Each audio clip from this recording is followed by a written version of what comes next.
All right, Liberty Gray back again to teach you how to teach your clients how to perform the swing. So I typically start with the GS style swing because that involves less body parts really per se, or less joint action than the GS style swing. So of course you're going to teach your clients to perform or approach the bell in an athletic stance. So that would be a shoulder width stance, the outside of your feet to approximately the outside width of your shoulders. A lot of people will want to try and get this very wide stance because they think that they've got this kettlebell they need to swing between their legs, and if they don't step wide, they're afraid they're going to take out a knee or take out a groin or something like that. But we have to teach them that if they take too wide of a stance, they're really diverting their energy outwards instead of backwards.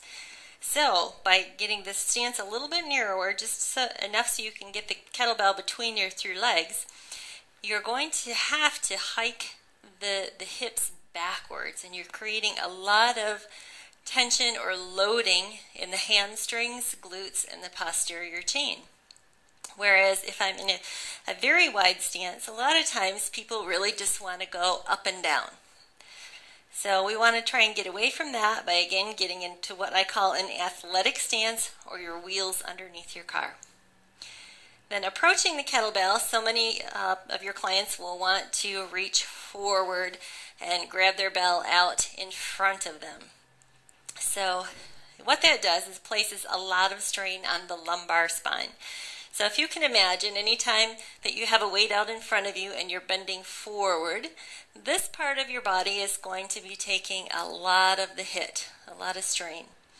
So what we'd like them to do is get used to placing the bell in between their feet or back by their heels, so they're forced to get down into a full squatting position to pick up the bell. So reiterate safety always to your clients. All right, so we're going to have them position the bell back by their feet. Again, we're talking about that grip that we just covered earlier, a light fingertip grip. So have your clients, if you need to, we can do a towel demonstration where you wrap a towel through the hand of the bell and they use that as an extension of their hands, so they're not used to death gripping the bell. You'll notice a lot of clients, because they'll be nervous at their first intro workshop, you'll notice a lot of tension in their traps or their upper chest area. So just kind of reiterate that the hands are only placed on the bell just light enough to hang on so they don't drop it. All right, from here we're going to talk about how they're just going to start pendulating the bell from the hips. So the arms are going to stay very relaxed, like we talked about, and the arms are going to stay connected with the body. So many of your clients will want to try and do a front raise or 1,000 front raises as they're performing the swing. We don't want them to separate the arms, otherwise they're going to overuse the forearms and create a lot of stress injuries. So a lot of tendinitis. If you have some clients that complain to you, oh, I've got some elbow pain or some arm pain, then they're lifting with the bell. So you can create the analogy of having them place some towels underneath their armpits, and don't drop the towel, they have to squeeze that, or don't let them let their elbows come disconnected from the body. They want to create that mobility by bending at the hip and letting the shoulders lower. So don't have them feel like they have to raise the bell way out in front of them. This is actually more of an advanced move for your clients who know how to keep their shoulder within the shoulder capsule and not let the arms extend or the upper back round. So by creating this connection of the body with the upper arm and the elbow, they're really almost soldering that in place. So this is all becoming one unit. And then they won't be tempted to overuse the smaller muscles. We're still focusing again on the larger muscles of the core and the posterior chain. All right, so the GS swing, you're going to work with them until they get this right. Don't let them leave the room until they keep their elbows connected to their body. All right, so just bending forward and pendulating at the hips. Very important that they also reach backwards with their booty. So some of your clients are going to complain of low back pain still, and that is because they are not actively reaching back like they are sitting in a chair. So I really like to use a chair as a learning tool, and a chair and or a ball. So I'm going to actually use this stool here.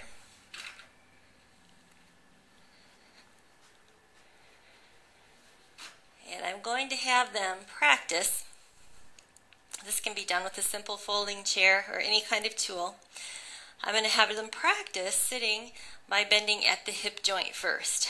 So they're just going to sit down and stand up. Bending at the hips, go ahead and sit on the chair. Arms can be out front for balance. Knees move secondary or incidentally. And then again, stand up, first motion starting at the hip. And the knees are just there becoming a hinge joint. They're not moving forward. They're staying in line. My shins are in line with my ankles. And they're just moving on a hinge. Then I have my clients progress once they get into this motion here into a little bit snappier. So it's going to be like a touch and go. So you'll see a lot of people, women especially, because of the Q angle of our hips, whereas they're squatting, their knees are kind of concaving like so. So we want to do some drills with them and help them get their knees to track over their toes. So have them imagine that they're pushing outward with their knees. If their knees are caving in, they have to forcefully push outwards as they're sitting down. You can also put a band around the outside of their knees or just underneath their knees, and they have to push outward against the band as they're squatting. So once you get the functionality of the knees tracking over the toes and get them moving at the hips, then you want to progress into that touch and go. So now they're just coming down to where their booty just touches the chair and standing back up. So they're not really putting all their weight in that sitting motion.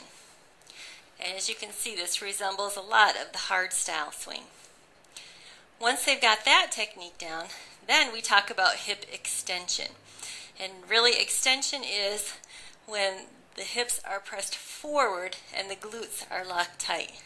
So this is the top motion of our swing. And it's when so many people are lacking in stability.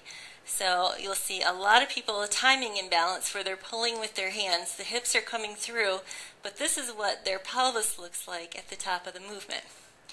And if you don't have a trained eye to pick up, my pelvis is actually tipped forward, like so, anterior tilt.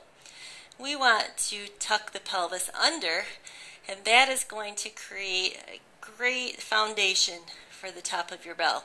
A lot of stability. I have to keep my core engaged, my abs are tight, and my glutes are tight, pretending like you're pinching a quarter.